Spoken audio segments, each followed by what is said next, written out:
Waa'ee nagaatiin wal qabatee yaada pirezidaantii mootummaa naannoo Oromiyaa fuula Facebook isaa irratti maxxansee Jawahar jajatuudhaan ammoo waan kana gara dhugaatiitti hiikuudhaa fi yaada lameen kana jechuudhaan gaafii isaaniitiidhaaf deebisaa kennetti jira.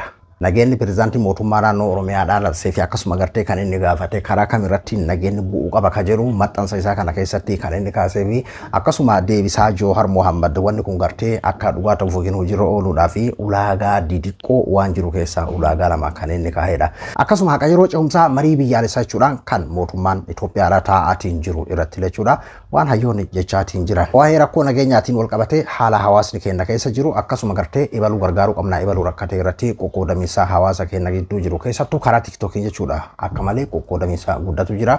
Uummanni Oromoodhaa boru kartee gargaarsa hawaasa keenyaaf kan jedhu beellama qabatee ture. Mee karaa irratti jechuudha yaada dhuunfaa kiyyaatiin qaba. Abduu Moobaala Biraay bagara deebiidhaan gara chaanaala kiyyaa dhuftan isiniin jedha. Marii biyyaalessaa haqa yeroo ce'umsaa jechuudhaan mootummaan guyyaa lammaffaa isaa itti fufeetti jira jechuudha. Namoonni hedduun mootummatu ufii waliin taa'atiin jira. Bilisiginatu bilisiginaa waliin taa'atiin jira. Doktor Abiyyi waliin taa'atiin jira. Rakkoo siyaasaa furuu yoo barbaadan warra mormitoota gartee hidhataniitiin bosonaa qawweedhaan qabsaa'anii miti warra karaa nagaatiin qabsaa'aa jiraniyyuu hin hirmaachifne ulaagaa gartee marii biyyaalessaa hin jedhamu kan jedhu qeeqni adda addaa akkuma itti fufeetti jira jechuudha. Duuba wanti kuni haga yaadame san illee jajamaan jiru karaa miidiyaa mootummaadhaatiin illee ajandaan kuni hanga yaadame san hafarfamaan jiru jechuudha. Jechuun bar adeemsi siyaasa biyya keenyaa suni wal hiikaati deemaa jechuudha. Jechuun asiin fakkeenyaaf amma biyya san keessatti namni abbaa barbaade filatee abbaa barbaade nagaa wal dubbatee abbaa akka barbaadetti gartee karaa nagaatiin hojjetuu ni danda'a akka gartee gaafa sirnoota duriitii miti ka jedhu fakkeenyaaf amma waan pirezidaantii mootummaa naannoo Oromiyaa Shimallis Abdiisaa kaase keessa waan akkasiitu jiraami.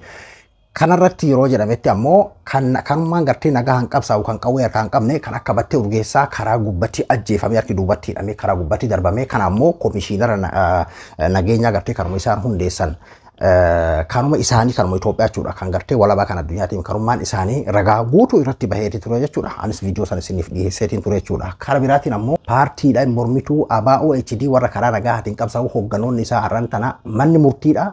Yeroo shan fakkaate yoo xiqqate yeroo shanii ol bilisa jedheetiin kan isaan akka gadi lakkifamaniif murtaa'e mootummaadhaan ammoo hidhamee mana hidhaa keessa jira jechuudha. Haala akkanaa kana keessatti marii biyyaalessaa sila warra wal waraanuun ayyuu miree kan taa'amuudha malee bar osoo haala tokko mijeessanii karaa nagahaadhaatiif yookiin ammoo warri qawweedhaan qabsaatiin jiru fedhii isaanii bal'aadhaa jedhamee gaafa dhiyoodha. Fedhii isaanii guddaadha. Fedhii isaanii daangaa hin qabu bakka jechuun dhaabbata hin qabu ana qofummatu keessa jira waan jedhudha warra hidhate kana yeroo ibsan jechuudha. Garuu haa ta'uti warra fedhiin isaanii daangaa qabu gartee kan mootummaa ta'uu isaanii fudhatee gartee karaa nagaatiin qabsaa jiru kan biyya keessa jiruyyuu gimmaashin isaanii hidhaa jira. Isa kana ammoo mataadhaan karaa gubbatti gombisuun haala akkasiisantu deemamaa jira waan ta'eef ufumaaf wal hiikaa isin jechuu barbaadeeti. Tole hayyee yaada pirezidaantii mootummaa naannoo Oromiyaa Shimallis Abdiisaa fuula Facebook isaa irratti barreesse kun dheeraadha. Kan Jawahar ammoo gabaabaadha. Gabaabinaan guutuu kana guutuu liqimsee deebisaa kan kenneefidha jechuudha. Waa'ee ammaatiin kan wal qabatu keessa jechuudha. Mata duree isaa irraa akkas jira. Maxxansa pirezidaantii mootummaa naannoo Oromiyaa jalatti kan maxxanfame jechuudha. Oromoodhaatii fi nagaatu mala nagaa ammas nagaa kan jennuudhaa fi fakkeessuudhaaf yookiin ammoo akkeessuudhaaf miti akka uummataatitti odoo sirna guddaa akka gadaa sana nurra darbeetiin dhibee siyaasa hawaasa biroofillee qoricha ta'uu danda'u qabnuyyuu dhabaa fakkaachaa jirra.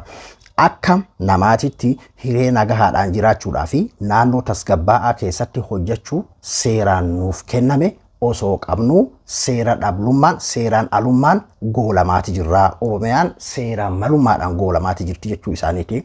Har'i kaleessa miti. Har'i uummanni Oromoodhaa hiree qabsoo kitila guddaadhaan kafalchiisee mirkaneeffate qaba. Har'a boqonnaa hiree ofii afaan qawwee fi qabsoo bosonaa keessaa barbaadurra hin jiru. Boqonnaan jijjiirama keessa jiru kanatti dirree siyaasaa daandii qabsoo karaa nagaadhaaf mijatu banamee jira. Abbaan birmadummaadhaa aangoo heera mootummaatiin uummataaf kenname qabatamaan akka hojiirra oolu tahee jira. Uummanni filannoo yaadaa fi sagantaa siyaasaa dhiheeffate irratti hundaa'ee qaama isaaf ta'u filachuu danda'ee jira. Ammas taanaan daandiin kun wabii heeraa fi seerota murteessaa kan qabudha. Haa ta'u malee hiree uummanni wareegamaan argate kun yeroo kanatti humna hidhate. Bosona jiruun goolamaa jira. Maxxansa pirezidaantii mootummaa naannoo Oromiyaa kana guutuu isaanii maxxansu baay'ee tokko dheeraadha. Walumaa galatti uummanni Oromoodhaa hiree kitila gartee aarsaa kitila itti kafaleetiin argate kana qe'ee Oromoodhaa silaa har'aan tana gartee warri Oromoodhaaf qabsoo'ina ofiin jedhu kun yeroo gartee karaa nagahaadhaatiin Oromoon karaa nagaatiin abbaa barbaade filatuu danda'u kanatti ABO shaneen asirratti ammoo tokko kana naan dinqisiifadhu maalinni ABO shanee ABO jedhan shani masa qofa soo jala hambisanii jechuudha. Duraan bar humna shaneedha humna finxaaligii humna akkas waan jiruudha. Akkuma agartee fakkeenyaa fi karaa nagaatti yaamicha godhaniif akkasuma ABO shanee kunummaan bara jijjiirama guddaadha. Jechuun zaban kana amma qofaa miti waan kana irra deddeebi'anii jechaati jiru. Jechuun maqama isaanii kan sirrii qofaan shaneen jala hafeetuma ABO qofattillee deebifameetiin qeequun akkasuma abaaruun diqqeessuun ni danda'ama waan ta'eef jechuu kiyya. Walumaa galatti humni kuni qe'ee keessaa dhalate qe'ee gartee keessatti guddate kana osoo gartee kunuunsee nagahaan keessa jiraateetiin keessa qarani'uu qabuyyuu qe'ee kana deebi'ee barbadeessaati jira. Akkasuma humnoonni hidhatan kuni osoo manguddoodhaa fi mangudditti hin jenne osoo ijoollee maaliidha hin jenne humna kana guututti barbadeessaa jiranii. Qabeenya gartee Oromoo kaleessa horateef kanarraa argatellee guututti barbadeessaa jiranii. Qe'ee Oromoodhaa akkasitti gartee mancaasaati jiru waggoota afran darban kanaa kan jedhudha. Sirriitti isiniif gala jedheeti yaada. Akkasuma gartee nuti yaamicha karaa nagahaa irra deddeebinee wanti yeroo garagaraatitti goonuu fi aarsaa uummanni keenya kafalaa jiru kanaa fi akkasuma gartee waan nagahaa barbaannuudhaa fi yaamicha godhaati jirra. Ammallee yaamicha nu gooneen ABO'n shaneen hedduun humni hidhate qabu sona jiru kun hedduun isaa karaa nagahaatiin galee akkasuma leenjiin kennamee fi kan hojiitti bobba'es akkasuma gartee kan leenjifamaa jirulleen hedduudha. Kanaaf nagahaa jenna.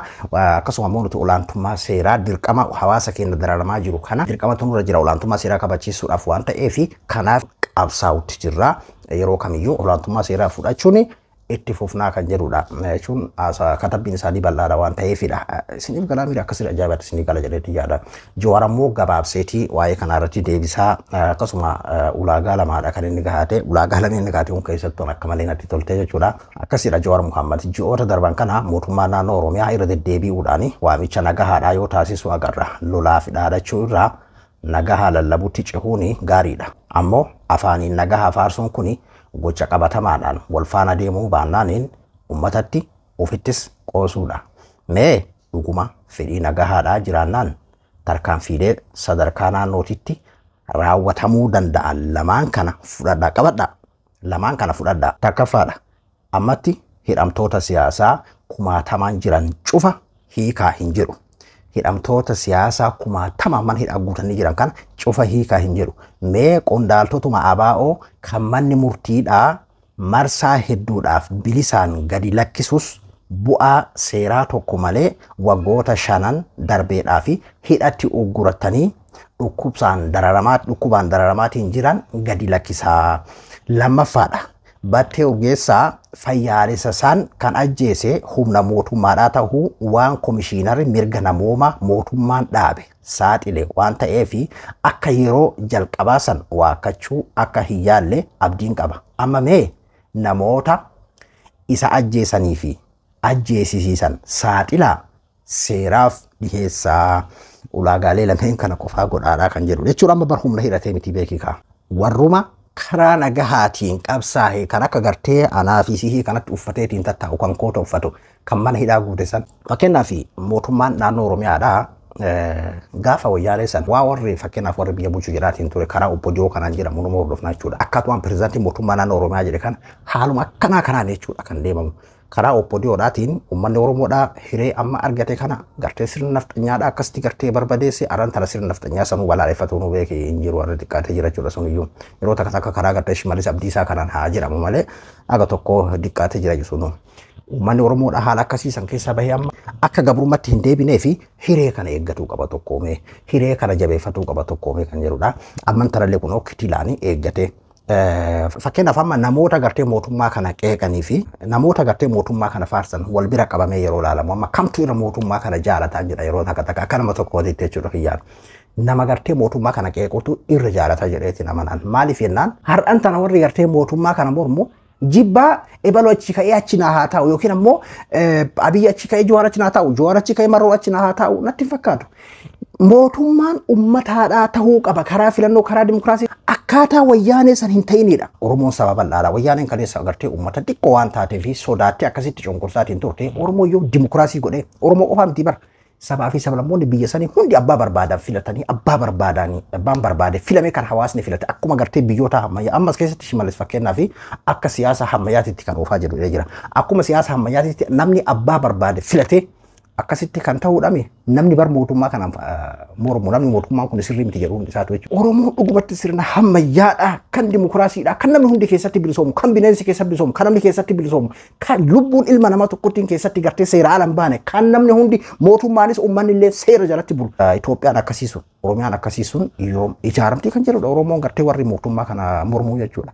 Mee amma fakkeenyaaf warri deeggaru bakka Abiyyi kana fedhu Jawaar dhufee fedhu Marroon dhufee akkaataan amma ittiin deemamaatiin jiru aangoo ofii tikfachuudha ooluu ofii godhachuudha biyya san akkaatuma gartee kaleessa wayyaanee saba bal'aa kana keessaa baanii sabni bal'aan kun ofitti amantummaa qaba uummanni kun na filataan bara inni beekama fakkeenyaaf amma namni paartiin Oromoo tokko yoo dhugumatti waan sirriidha kan hojjetu taate sabni bal'aan kun na filata sabni abbaa barbaadee nama biraa dhufee narratti filatu beekaa ofitti amantummaa qaba wayyaaneen kaleessa eenyu sii filata fakkeenyaaf Finfinnee keessatti eenyu sii filata Oromiyaa keessatti eenyu sii filata naannoo Amaaraa keessatti eenyu sii filata har'a Oromoon saba bal'aadha akka barbaadetti abbaa barbaadeef abbaa barbaade filate abbaa fedhe mo'uu danda'a jechuudha. Kanaadha agartee mootummaan kun kan gadhiin mormamuuf jechuudha.